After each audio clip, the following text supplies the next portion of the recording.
here with Representative Peterson from the 21st District, and I'm excited to talk a little bit about your bill today, 1240. It sounds like you've been working on this for about 7 years, and I'm glad we're finally the 10th state to ban high-capacity weapons, and would love to hear a little bit more about it. I know there's a lot of misinformation, and I know you've got a great wealth of history on why we need to do this bill and why this year is more important than ever.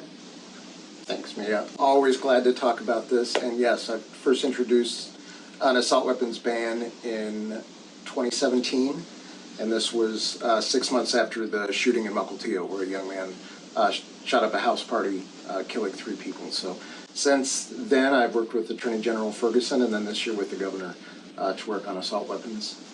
And as you said, this is the year it finally passed both chambers, and it's on its way to the governor's desk soon, and we will be the 9th state and the District of Columbia, if we want to get technical, to do this. And I think pretty much every day we can see a new headline of some other mass shooting that's happened in a school or a community across the country, and so it's time that we stood up as Washingtonians to say enough is enough. And we've heard from a lot of young people and families across the state, and so I'm just thrilled that we're able to get this done. And I'm really glad to talk about it today because I think there's a lot of misinformation, and I think a lot of people don't really know why this bill is so important and why this law is important. Why is it going to make a difference?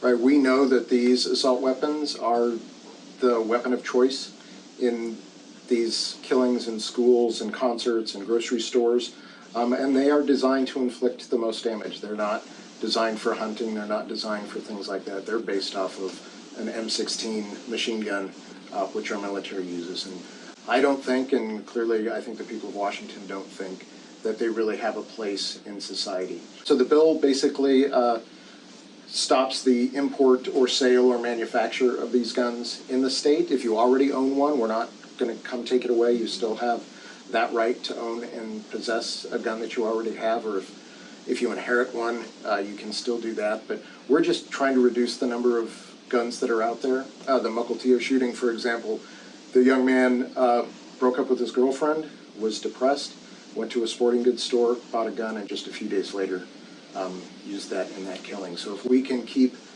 especially young men, but other people from accessing these firearms, we think it'll make our schools safer and our communities safer. I mean, this is the #1 selling gun in the country, this style of weapons. So there are, I don't know how many we have in the state of Washington, but there are thousands.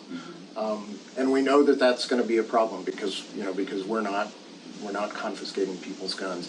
But at some point we have to take a stand to try to reduce the number of guns that are continually being sold. And so that's what we've got to do. We have some other gun legislation that I think is also going to be super important. House Bill 1143, which is a 10-day waiting period. It's going to be really crucial in saving lives, especially around suicide and people just acting impulsively. So we have to do what we can do. We know this isn't going to end gun violence, but this is part of the solution to getting there. I know there's a lot of people that really care about being a responsible gun owner. Can you talk a little bit about gun responsibility? What does that mean? Sure. I think this is one of the other great things about 1143 is not only is there a 10-day waiting period, kind of a cooling off period, but also some training. So it's going to talk to gun owners about, and it's training that you can access online, so pretty easy to access, but training about suicide prevention, about safe storage for your guns, especially if you have kids in the house. Most people know how to handle their guns safely, but we need to make sure that everybody needs to know how to do that. So recently I was at Tyene High School, and they were talking about how worried they feel when it comes to being at school and in the community, especially as young women of color.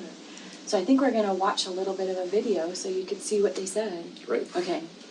I've talked a lot about it with my mom, and she's also worried about like guns and all that because she sees like how other schools, like what they go through when they have like school shootings. And honestly, I think she's scared for me because she's like, I send you to school for it to be a safe place, but in reality, it's not, because anything can happen. Yeah, and this was really some of the driving forces behind this bill over the years, is listening to young people and their parents, but especially young people, talk about how scared they are going to school. I mean, when we were in school, we didn't have drills about active shooters. They have drills like that like once a month. And Yeah, it's like the media covers these shootings, but it seems there are so many that I think they kind of have to. You know, Uvalde or Parkland. These are, you know, incidents in this country that really, I think, change what we should be talking about in this country. For better. I mean, they're horrible tragedies, but we have to make sure that we don't try to ignore them, that we don't become numb to that kind of violence. And it's the kids that really drive this. Just the other day at Kamiak High School up in Mukilteo on the 21st, the kids walked out of class. They're done. And we've seen that all over the country. So this is, you and I know we go to high schools all the time, especially during the interim, to talk to classes. And every time I've gone ever since I've been in the legislature, kids have asked me about guns. And this time we get to go and tell them that we actually did some really good work. Well, that was why I really wanted to go back to Taiyu to talk to the students, because I did join them for a walkout and walked out on the street with them at one point. But I think you're right that when there are mass shootings at schools, we need to talk about them. I'm really glad to partner up with you on this work. I think it's really incredible that we're the 10th state now to do this, and keep up the good work. Thank you. All right. Thanks for joining us. Thanks for joining us.